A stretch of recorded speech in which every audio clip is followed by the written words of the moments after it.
നമ്മൾ പുതിയ നിയമത്തിൻ്റെ പുസ്തകങ്ങളെ വായിച്ച് ശ്രദ്ധിച്ച് പഠിക്കുമ്പോൾ, വിശേഷിച്ച് അപ്പോസ്തലന്മാരുടെ പ്രവൃത്തിയിൽ അപ്പോസ്തലന്മാർ ആദിമ നൂറ്റാണ്ടിൽ എങ്ങനെയാണ് സുവിശേഷത്തെ പ്രസംഗിച്ചത്, അവർ ഏതൊരു സന്ദേശത്തെയാണ് സുവിശേഷമായി പ്രസംഗിച്ചതെന്ന് നമുക്ക് വായിച്ച് മനസ്സിലാക്കാം. ഇതൊക്കെയും കർത്താവിൻ്റെ വചനത്തിൽ നമുക്ക് വേണ്ടി ഇത്രമാത്രം സ്പഷ്ടമായിട്ട് എഴുതപ്പെട്ടിരിക്കുന്ന കാരണം, നമ്മൾ ഇന്ന് സുവിശേഷം പ്രസംഗിക്കുമ്പോൾ അതേ മാതൃക പ്രകാരം ആണ് നമുക്കും പ്രസംഗിക്കേണ്ടത്. ഇത് കർത്താവിൽ നിന്ന് നമുക്ക് നൽകപ്പെട്ട ഒരു കൽപ്പനയാണ്.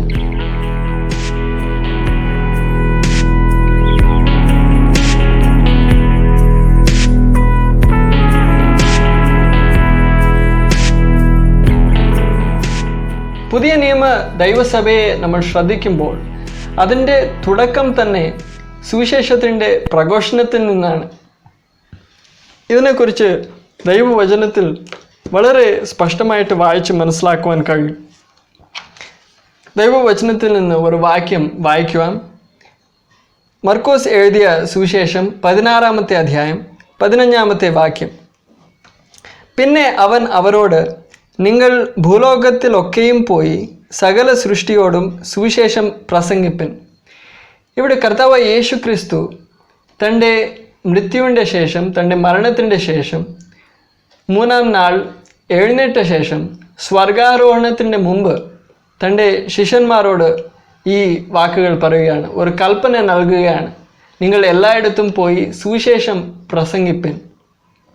ഈ കൽപ്പന പ്രകാരം ശിഷ്യന്മാർ കർത്താവിൻ്റെ സ്വർഗാരോഹണത്തിന് ശേഷം 10 ദിവസങ്ങൾ അവർ കാത്തിരുന്നു, പ്രാർത്ഥിച്ചു പരിശുദ്ധാത്മാവിൻ്റെ നിറവിന് വേണ്ടി. അവർ പരിശുദ്ധാത്മാവിൻ്റെ നിറവ് പ്രാപിച്ച ശേഷം അവർ യെരൂശലേം മുതൽ കൊണ്ട് എല്ലായിടത്തും പോയി അവർ സുവിശേഷം പ്രസംഗിച്ചു. അവരുടെ ആ പ്രസംഗത്തിൻ്റെ ഫലമായി സഭ ഉദ്ഭവിച്ചു. അനേകർ രക്ഷിക്കപ്പെട്ടു, വിശ്വസിച്ച് രക്ഷിക്കപ്പെട്ടു, സ്നാനപ്പെട്ട് സഭ സ്ഥാപിതമായി. പലയിടത്തും സഭകൾ സ്ഥാപിതമായി. അങ്ങനെയാണ് സഭയുടെ തുടക്കം നമുക്ക് കാണുവാൻ കഴിയുന്നത്. ആ സഭ എങ്ങനെ വ്യാപിച്ചു, ആ തുടക്കകാലത്തിൻ്റെ സഭയുടെ ചരിത്ര നമ്മൾ അപ്പോസ്തലന്മാരുടെ പ്രവൃത്തിയിൽ നമുക്ക് വായിച്ച് മനസ്സിലാക്കുവാൻ കഴിയും. അതിൻ്റെ ഒരു ഒരു ചെറിയൊരു രൂപം നമ്മൾ ഇതേ അധ്യായത്തിൽ ഒടുവിലത്തെ വാക്യത്തിൽ നമുക്ക് വായിച്ച് മനസ്സിലാക്കാം. മർക്കോസിൻ്റെ സുവിശേഷം 16-ാമത്തെ വാക്യം. അവർ പുറപ്പെട്ട് എല്ലായിടത്തും പ്രസംഗിച്ചു, കർത്താവ് അവരോട് കൂടെ പ്രവർത്തിച്ചും അവരാൽ നടന്ന അടയാളങ്ങളാൽ വചനത്തെ ഉറപ്പിച്ചും പോന്നു. ഇങ്ങനെ ആ ശിഷ്യന്മാർ ഈ കൽപ്പന പ്രവൃത്തിയാക്കുന്നത് നമുക്കിവിടെ കാണുവാൻ കഴിയും. ഇപ്പോൾ അപ്പോസ്തലന്മാരുടെ പ്രവൃത്തി 2-ാമത്തെ അധ്യായത്തിലേക്ക് നമ്മുടെ ശ്രദ്ധ തിരിക്കാം. അവിടെ അപ്പോസ്തലനായ പത്രോസ് യെരൂശലേമിൽ കൂടിയിരുന്ന ആ യഹൂദന്മാരോട് സുവിശേഷത്തെ പങ്കിടുന്നത് നമുക്ക് കാണുവാൻ കഴിയും. ആ സമയത്ത് പെന്തക്കോസ്ത് പെരുന്നാളായിരുന്നു. ലോകമെമ്പാടും ഇരുന്ന ആ യഹൂദന്മാർ യെരൂശലേമിലേക്ക് കൂടിയിരുന്ന ആ സമയത്ത് ആ യഹൂദന്മാരുടെ സമൂഹത്തിന് സുവിശേഷം അപ്പോസ്തലനായ പത്രോസ് പ്രസംഗിക്കുന്നു. ആ പ്രസംഗം മൂലമായി ഏകദേശം 3000 പേർ രക്ഷിക്കപ്പെട്ടു, സ്നാനപ്പെട്ടു, സഭയുടെ ഭാഗമായി. അങ്ങനെയാണ് പുതിയ നിയമ സഭ തുടങ്ങിയത്. അതിനെക്കുറിച്ച് ഈ 2-ാമത്തെ അധ്യായത്തിൽ തന്നെ ഒടുവിലത്തെ വാക്യം 47-ാമത്തെ വാക്യം വായിക്കുവാൻ ആഗ്രഹിക്കുന്നു. ദൈവത്തെ സ്തുതിക്കുകയും സകല ജനത്തിൻ്റെയും കൃപ അനുഭവിക്കുകയും ചെയ്തു.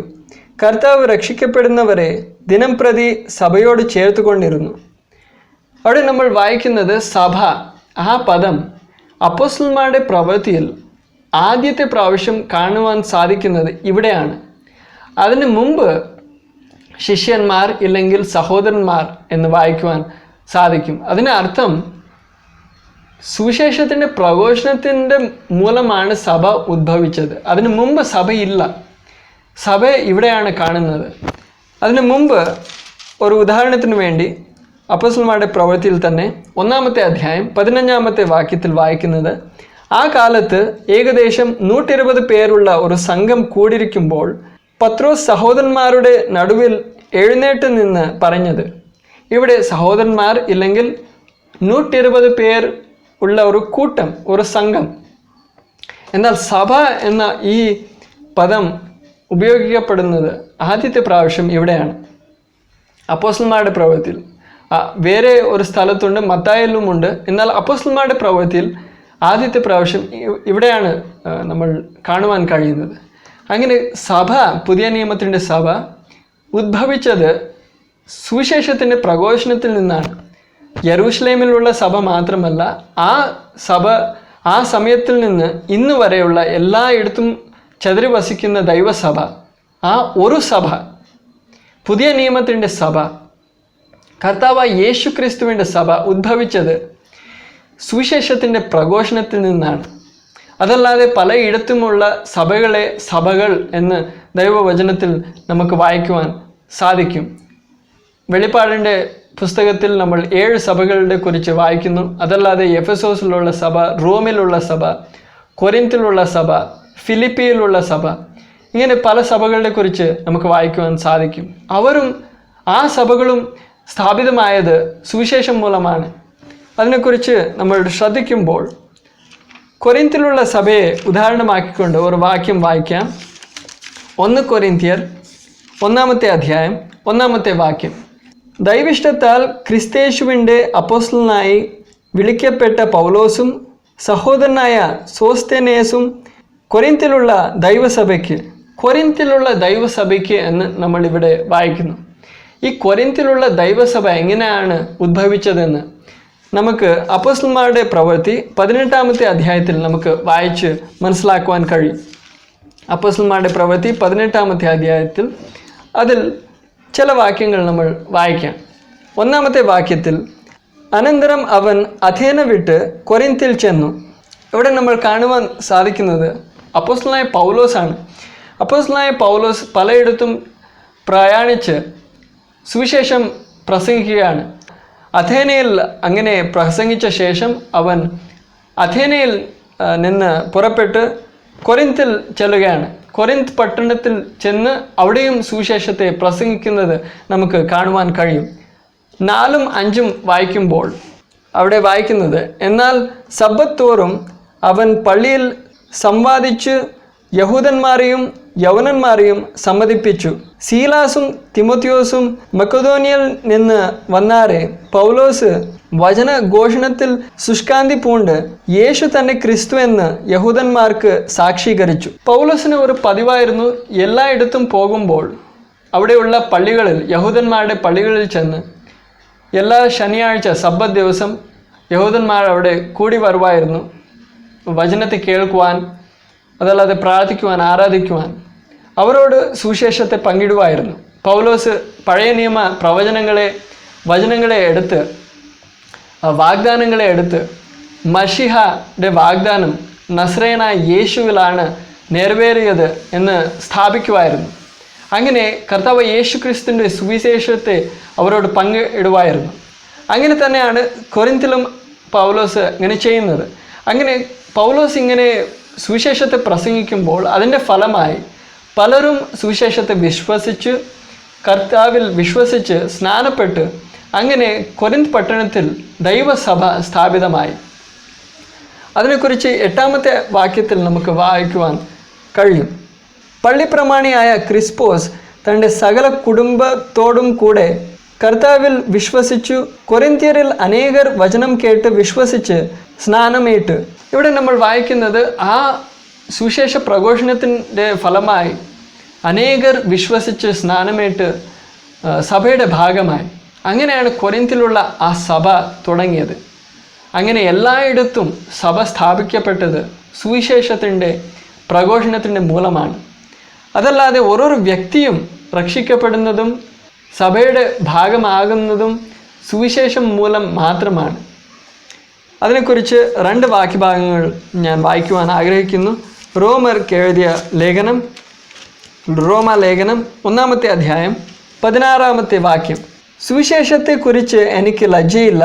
വിശ്വസിക്കുന്ന ഏവനും, ആദ്യം യഹൂദനും പിന്നെ യവനനും, അത് രക്ഷയ്ക്കായി ദൈവശക്തിയാകുന്നുവല്ലോ. അങ്ങനെ സുവിശേഷം മൂലം മാത്രമാണ് ദൈവശക്തി നമ്മിൽ വ്യാപരിച്ച് നമ്മെ രക്ഷിക്കുന്നത്. നമ്മൾ രക്ഷിക്കപ്പെടുന്നത്, ദൈവസഭയുടെ ഭാഗമാകുന്നത് സുവിശേഷം മൂലം മാത്രമാണ്. അതല്ലാതെ 1 പത്രോസ് 1-ാമത്തെ അധ്യായം അതിൽ 23-ാമത്തെ വാക്യത്തിൽ നമ്മൾ വായിക്കുന്നത്, കെടുന്ന ബീജത്താലല്ല, കെടാത്തതിനാൽ ജീവനുള്ളതും നിലനിൽക്കുന്നതുമായ ദൈവവചനത്താൽ തന്നെ നിങ്ങൾ വീണ്ടും ജനിച്ചിരിക്കുന്നു. ആ ദൈവവചനത്താൽ ആണ് നമ്മൾ വീണ്ടും ജനിച്ചിരിക്കുന്നത്. ആ വചനം എന്താണെന്ന് നമ്മൾ 25-ാമത്തെ വാക്യത്തിൽ വായിക്കാൻ സാധിക്കും. കർത്താവിൻ്റെ വചനമോ എന്നേക്കും നിലനിൽക്കുന്നു, അത് ആകുന്നു നിങ്ങളോട് പ്രസംഗിച്ച വചനം. ഇവിടെ നമ്മൾ മലയാളത്തിൽ വായിക്കുന്നത് നിങ്ങളോട് പ്രസംഗിച്ച വചനം, എന്നാൽ ഇംഗ്ലീഷിൽ വായിക്കുമ്പോൾ നിങ്ങളോട് പ്രസംഗിച്ച സുവിശേഷം, സുവിശേഷത്തിൻ്റെ സന്ദേശം അല്ലെങ്കിൽ സുവിശേഷത്തിൻ്റെ വചനമെന്ന് നമുക്ക് വായിക്കുവാൻ സാധിക്കും.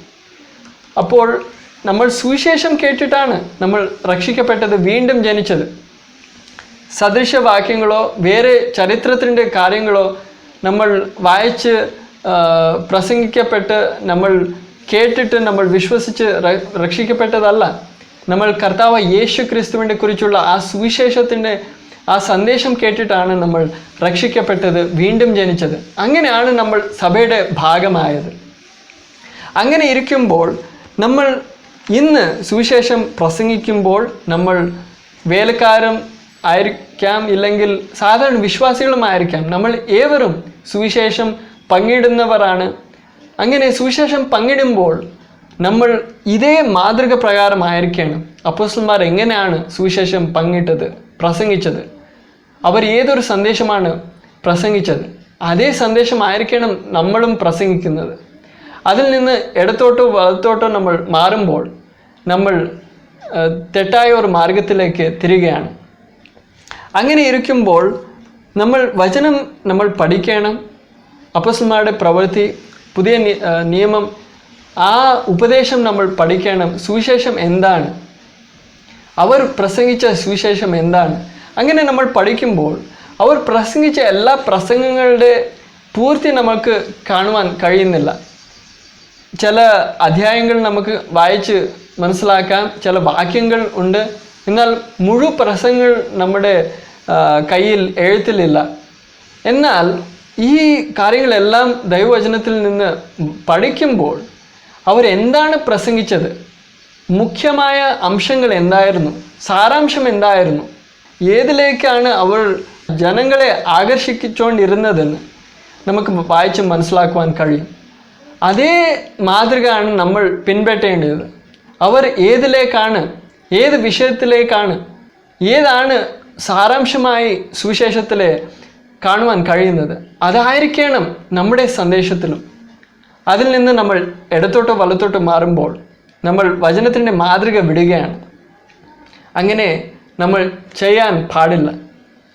എന്നാൽ നമുക്ക് ഇങ്ങനെ പറയുവാനും കഴിയും, ഈ കാലം മാറിയിരിക്കുന്നു, ലോകം മാറി, കാലം മാറി, അപ്പോൾ നമ്മൾ അതേ രീതിയിൽ നമ്മൾ ചെയ്യുവാൻ ഒക്കത്തില്ല എന്ന്.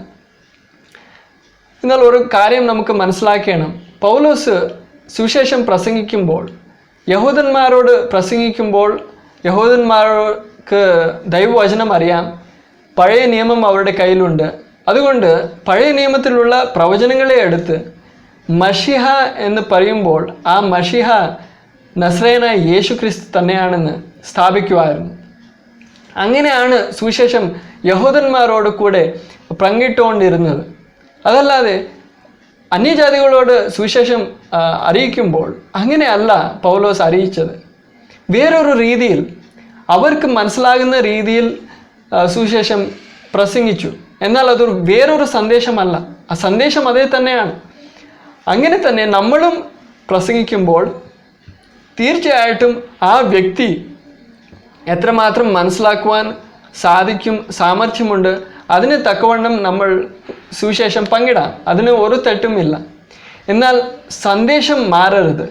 ആ സന്ദേശത്തിൻ്റെ മുഖ്യ ഭാഗങ്ങളിൽ നിന്ന് നമ്മൾ തെറ്റി ഒളിയരുത്. അങ്ങനെ ചെയ്യുമ്പോൾ നമ്മൾ വചനത്തിൻ്റെ മാതൃകയിൽ നിന്ന് മാറുകയാണ്. നമ്മൾ ആ സുവിശേഷത്തിൻ്റെ മുഖ്യ അംശം, സാരാംശം എന്താണ് നമ്മൾ പ്രസംഗിക്കേണ്ടതെന്ന് വരുന്ന ഭാഗത്തിൽ നമ്മൾ പഠിക്കാം, നമ്മൾ കാണാം. ഓരോരോ സാഹചര്യത്തിലും ഓരോരോ വ്യക്തിയോടും സുവിശേഷം അറിയിക്കുമ്പോൾ വേറൊരു വ്യത്യസ്ത സാഹചര്യമാണ്, അവരുടെ മനസ്സിലാക്കാനുള്ള ആ കഴിവ് വേറെയാണ്. അതിനനുസരിച്ച് നമ്മൾ സുവിശേഷം പങ്കിടണം. എന്നാൽ ഏതിലേക്കാണ് നമ്മൾ അവരെ ആകർഷിക്കേണ്ടത്? എന്താണ് സുവിശേഷത്തിൻ്റെ സന്ദേശത്തിൽ സാരാംശമായിട്ട് ഇരിക്കേണ്ടത്? അതിൽ നിന്ന് ഇടത്തോട്ടോ വലത്തോട്ടോ നമ്മൾ തിരിയരുത്. അങ്ങനെ തിരിഞ്ഞാൽ ആൾക്കാർ രക്ഷിക്കപ്പെടുകയില്ല, അവർ വഞ്ചിക്കപ്പെടും. അവർ ചിന്തിക്കും ഞാൻ രക്ഷിക്കപ്പെട്ടു, സഭയുടെ ഭാഗമായി. എന്നാൽ സഭയുടെ ഭാഗം അവർ ആയിട്ടില്ല, സഭ സ്ഥാപിതമായില്ല, അവർ വഞ്ചിതരായി. അതുകൊണ്ട് അങ്ങനെ ചെയ്യാതെ നമ്മൾ വചനത്തിൻ്റെ മാതൃക മനസ്സിലാക്കി, അപ്പോസ്തലന്മാർ നമുക്ക് ഇട്ടുപോയ ആ മാതൃകയെ മനസ്സിലാക്കി അതിനെ നമ്മൾ പിൻപറ്റാം. അതിനുവേണ്ടി കർത്താവ് നമ്മെ ഏവരെയും സഹായിക്കുമാറാകട്ടെ. ഈ സന്ദേശം മൂലവും കർത്താവ് നിങ്ങൾ ഏവരെയും അനുഗ്രഹിക്കുമാറാകട്ടെ.